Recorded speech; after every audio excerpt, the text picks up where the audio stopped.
Here's part 1 of a two-part Ian Masters interview with former CIA officer Glenn Carle, taped at KPFK on December 22, 2019. Carle was a former senior intelligence officer who was among the first to recognize Donald Trump as a threat to our national security. Trump behaves like a controlled spy. Carle worked with the CIA's clandestine service for 23 years and retired in 2007 as Deputy National Intelligence Officer for Transnational Threats. Welcome back. I'm Ian Masters, and this is Background Briefing, available 24/7 at backgroundbriefing.org. And joining us now is Glenn Carle, the author of The Interrogator and Education. Glenn Carle was a member of the CIA's clandestine service for 23 years and retired in 2007 as Deputy National Intelligence Officer for Transnational Threats. He's quoted in an article in Business Insider, national security experts warn Trump is behaving like a controlled spy. Welcome to Background Briefing, Glenn Carle. Thank you. Thank you for having me. Well, thanks for joining us, Glenn. And you were the first among senior intelligence officials and officers to recognize Trump as a national security threat. I might add that several times lately, and during the impeachment of Donald Trump before the House last week, Speaker Nancy Pelosi referred to Trump as a continuing threat to our national security. To my mind, that could not be clearer, and for the life of me, I do not understand why more Americans aren't focusing on what she is saying. Do you think, knowing what you know and what your colleagues know, that Nancy Pelosi could build a case? So this goes beyond rhetoric into something that can be acted upon because after all, the Constitution spells out impeachment in terms of treason first, bribery second, and high crimes and misdemeanors third. Yeah, well, the answer, I'm afraid, is yes in substance and no in fact. And I'll explain. One of the frustrations in the national security intelligence world for law enforcement officers, FBI officers, and CIA officers is that it is far easier to identify intelligence activity than to prove treason or espionage in a court of law, which is why most of the time when a spy is outed and caught and then prosecuted, the prosecutions will tend to be just like with mobsters in the 1930s up through today, for tax issues, financial issues, secondary things. You can put someone away for jaywalking because you can prove it. It's very hard to prove espionage, and the Russian services and any decent intelligence service, by design, conduct their operations so that you have a tough time ever proving in a court of law what you know to be occurring. So, to me, the indications have been glaring of overwhelming of Russian focus, manipulation, exploitation of Donald Trump and his entourage for years from an intelligence perspective. But that doesn't mean it is likely one could prove it in court. Now, the last thing, I know I'm talking a long time, excuse me for that. I share your mystification, at least initially, as to why these concerns and all of the evidence hasn't brought 310 million Americans with pitchforks to march on the White House when it is so glaring. And it seems to be that Americans care about watching football and drinking beer more than the fact, which seems pretty clear, that Russian intelligence is at the very least manipulating the man in the White House. But how do you explain the fact that the Republican Party itself are lockstep behind Trump in their denial of Russia, in fact, their embrace of Russia, along with Fox News? I mean, this used to be the party of red baiters and Soviet haters.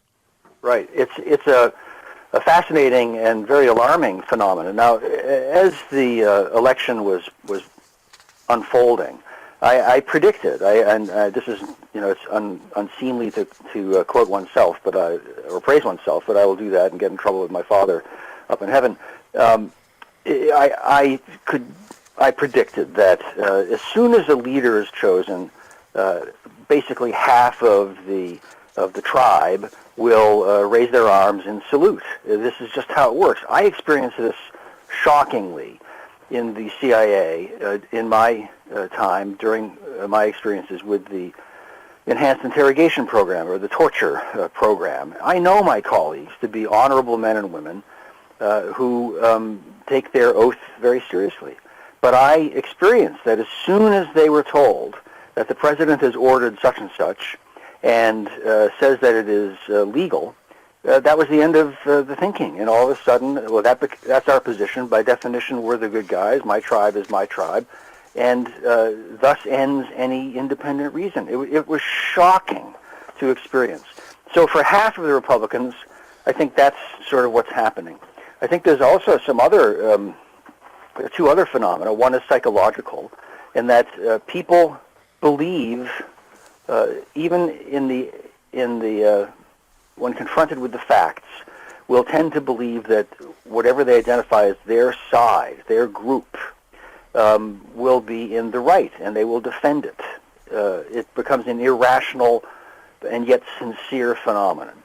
And then the third thing is, and this deserves a lot of work by colleagues of yours and you and journalists and everywhere, is that we have evidence that the Russian intelligence service has been targeting and financing the National Rifle Association and Republican candidates disproportionately with financial aid. Senator Mitch McConnell also. I'm not saying he is a Russian spy, but there's, I think, no question that Russian intelligence has been working for years and years, independent of Trump, but also in harmony with what they've done with respect to Trump, to shift the terms of debate of American political discourse in ways that undermine literally the nature of truth, of objective reality, and hostility towards Russian activities. And all of this is probably the most brilliant intelligence operation in history. And we are being victimized by it, not only in the White House, but the fabric of our democracy. Well, the Russians definitely had Dana Rohrabacher on, the congressman out here in Orange County who was defeated recently, on their payroll, and I think it's very likely that they have Devin Nunes on their payroll, and you know what a coup that is to recruit the guy who's the chairman of the House Intelligence Committee until the last election. So again, I'm speaking with Glenn Carle, the author of The Interrogator and Education. Glenn Carle was a member of the CIA's clandestine service for 23 years and retired in 2007 as Deputy National Intelligence Officer for Transnational Threats. He's quoted in an article in Business Insider, national security experts warn Trump is behaving like a controlled spy. And of course, the former head of our intelligence in this country, the Director of National Intelligence, General Clapper, has gone on the public record saying that Putin is Trump's case officer. So that's exactly the same thing that you're saying, Glenn. When did you start figuring out what was going on with Trump and the Russians?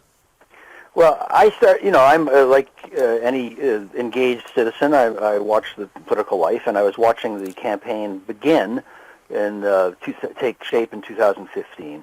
And I couldn't help but see Donald Trump from the eyes of a case officer, an American CIA officer. This is just how I see the world. That's what I've done with my life. And it jumped out to me that he's probably the most vulnerable individual in public life I have ever observed to an approach and manipulation by an intelligence service. And I thought, oh my God, if I see this, of course every other competent intelligence officer on earth sees this. And if they were not to try to exploit his vulnerabilities, they would be derelict in their duties to their own country. So I thought, oh my gosh, I need to try to alert people about these vulnerabilities. Now I didn't say that he's a spy. I said he's really vulnerable, and a service would be derelict if they didn't try to exploit it. So I started to write about that and make some inquiries. And now I concluded, it's a long tale, but I concluded basically New Year's of 2016 that the evidence was absolutely determinative that the Russian intelligence services had at the least for many years, paid attention to Donald Trump's family, and members of Donald Trump's entourage. Now, in intelligence, if you meet someone, if you were to encounter me randomly, or one encounter with a CIA officer, you can say, well, that's a coincidence. But if you meet two CIA officers randomly, there's no such thing as a random second occurrence in intelligence. There is no coincidence that occurs. And if you think things can be explained away, you will be suckered and taken advantage of. That's how it works. Nothing is ever benign. And we have documented publicly, we meaning the media, we'll say, responsible media, literally hundreds of instances in which known members of the Russian intelligence service or co-optees of it have had interactions with members of Trump's entourage, family, and Trump himself, going back to, in the case of Donald Trump, to the late 1970s. And it goes on and on from there. So there is nothing benign about this whatsoever.